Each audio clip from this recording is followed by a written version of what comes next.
Vamos a proceder en este momento a escuchar a un puerco roncar. A un puerco roncando. Atención. Este no es. Ese es otro.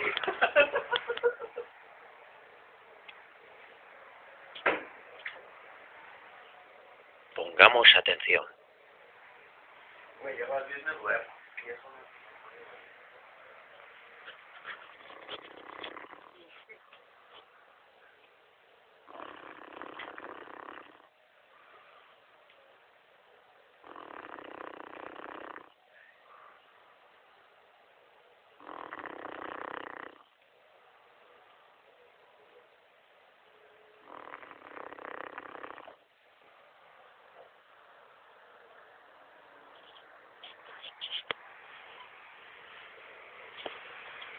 Es el único puerco que ronca.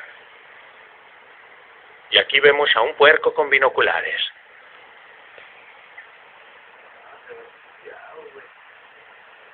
Voltea, güey. Él es el puerco con binoculares.